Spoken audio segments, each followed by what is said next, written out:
What's going on, guys? It's going to be one of those deep dive segments that I like to do from time to time. And the thing that's on my mind right now is how a lot of CPG brands are approaching retail the wrong way.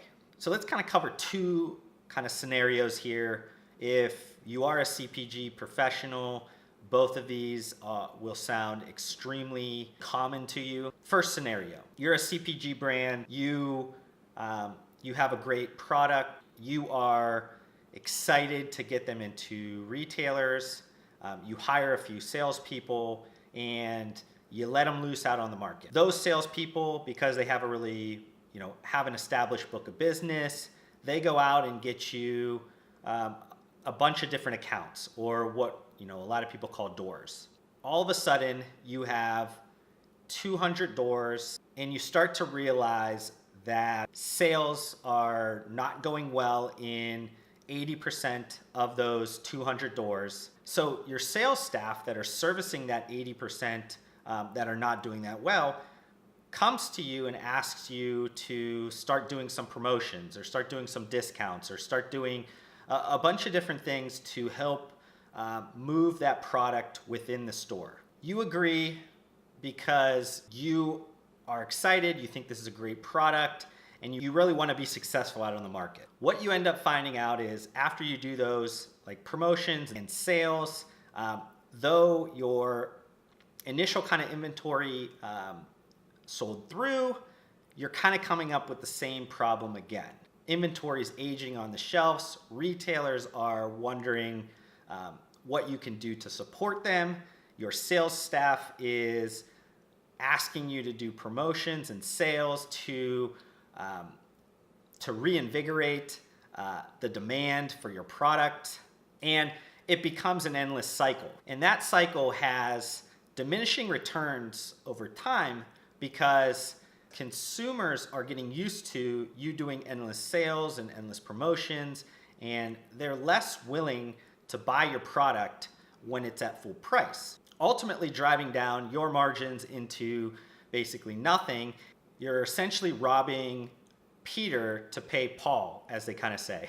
Now, second scenario is you're a CPG brand, you have this great product, you are excited to get into retailers, but you do a little research and you find the one or two retailers that you believe has the best chance of success for your product. And this is because you've spent time understanding your customer, you spent time understanding where your product fits in not only the competitive kind of landscape, but where does it fit on the shelves of the retailer that you're approaching.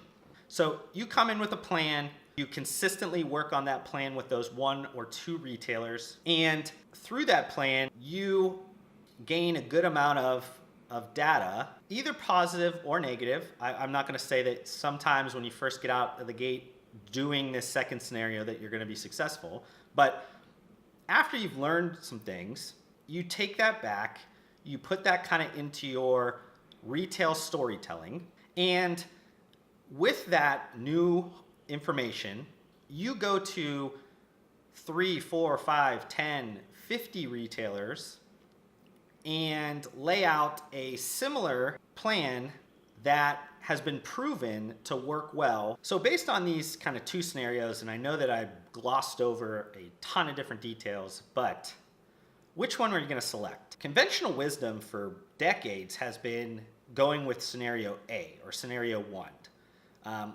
It's been built on the idea that speed and scale and is kind of having these vanity numbers are most important when growing a brand. Though scenario 2 is not a new concept, it's a less used concept until these last probably 10 or so years. What I'm kind of talking about here and how you achieve kind of scenario 2 is through a concept of pull marketing. What kind of popularized pull marketing in the last 10 years has been social media and the availability of being able to self-distribute your own marketing. Until that point, pull marketing was established by very large paid advertising opportunities and was only kind of done by the biggest refined brands in the world. When social media came around, it ended up giving the power to all to be able to create pull and target and be able to understand who their customer was to tell a story to these retailers. There's obviously a speed, scale, and there's the aspect of slow and getting depth within the retailers. I believe that the depth and the slowness is the most optimal way to approach retail in 2018. Push marketing is kind of like being in an endless cycle of hunting. You're always out there pushing your agenda on people that might not necessarily be interested in that.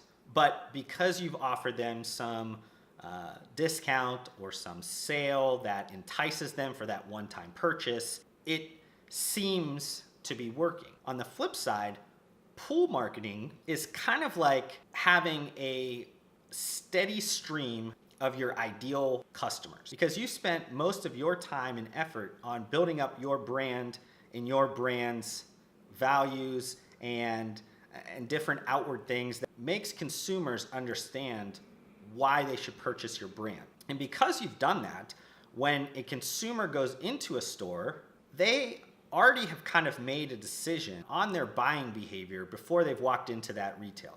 Now, I'm not saying that push marketing has no merits at all. What I'm saying is push marketing is best utilized when you already have a great pull from the shelves. Some of you, while you were listening to this, might have thought, why would I want to play this kind of slow and steady game when I can continuously push the speed, I can, kind of sacrifice profit margin for top line revenue, and I'm going to get a bigger piece of the market share, and why would I do those things when I can go fast? That's a great question. Honestly, it's a question that everybody should be considering. But in 2018, I argue there are certain elements that are happening in kind of the ultra fast, ultra competitive environment that we call the American economy today. Those things are, one, I believe cash is king today. Having as much cash available as possible gives you the ability to have an immense amount of flexibility with kind of the speed of change that's happening in the market today. People that are wanting to go move fast and kind of open up as many doors as possible, and retailers, what ends up happening is that cash goes to, one, buying a lot of inventory, having a lot of inventory on the floor to service a lot of those accounts. Because you have so many doors, you need to kind of have a good amount of spread on your inventory to handle any fluctuation. And then secondly, most of your cash is sitting in your retailers' bank accounts, waiting for the cash cycle to be up on your terms, your payment terms, to come to you. So you're kind of always in the perpetual chasing of kind of cash to be able to pay for more inventory to grow.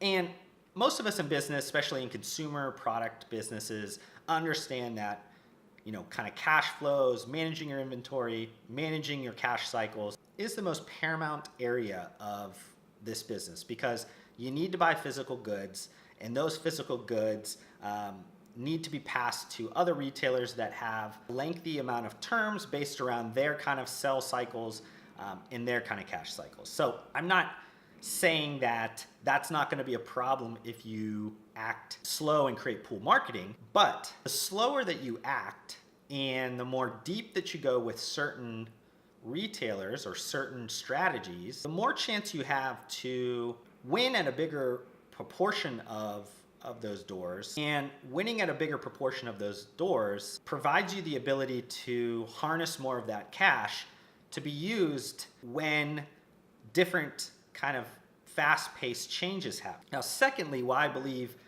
kind of slow and steady pull, focusing on depth over scale is most important if you are a CPG brand selling to retailers today, is because CPG retailers are backpedaling at this point. They are facing a lot of pressure from e-commerce marketplaces, and the amount of risk that they have when they take on new or unproven brands is at an all-time high. And because of that, a lot of the professionals, the buyers, the purchasers, a lot of their kind of administrative or management staff is kind of at a high caution to make better decisions on their merchandising.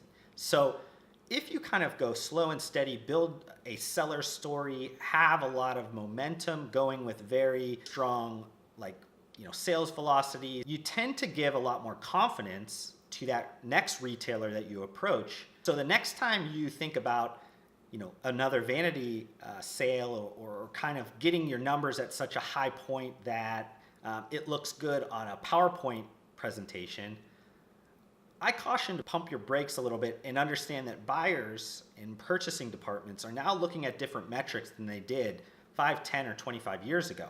The final kind of reason why I believe kind of slow and steady and pool marketing and kind of depth is more important than speed is I work within categories of CPG that traditionally have pretty strong growth rate. Those growth rates are further expanded on because of a lot of the activity we're talking about with push marketing. What ends up happening after you push so hard is something breaks. I understand there's a kind of a famous quote, move fast and break things in tech, and I wholeheartedly believe that. But you need to understand how to fix those breaks for them to be effective. In the categories that I work within CPG, I'm gonna be completely honest and say that the majority do not have the business acumen to fix those breaks. So what ends up happening is you have a constant flow of what they call shooting stars. You have brands that grow extremely fast and they get up to a certain point, be that revenue base or be that size and scale of their business. And when things break, the company fails, and it fails terribly. I caution that speed in breaking things is only effective if you have the knowledge base to understand how to fix things. In kind of recap, if you're a CPG brand, in nutritional supplements, functional foods, functional beverages, and you are, wanting to kind of expand your channels, move out of Amazon, move out of direct to consumer, get into retail, get into specialty, get into mass, get into a lot of those other kind of variations. What you need to do is really consider if running as fast as you can in a 100-yard dash is the right approach. Sometimes pacing yourself at a pretty strong pace over the mile is going to get you to your ultimate success. If you guys have listened to me this long on this topic, make sure you guys are hitting the thumbs up button. If you've not done this so far, hit the subscribe button, support me, make sure you guys are always following along to my video content. But my goal in this is to help as many people as possible. So if you are one of those people that are getting a bunch of value out of this channel, make sure you guys are maybe sharing this video. Make sure you're telling a friend, tell a colleague, just kind of help me grow this channel a little bit bigger and a little bit stronger. But as always, just want to thank you guys for taking a little bit of time out of your day to listen to me, and I'll see you guys on the next one.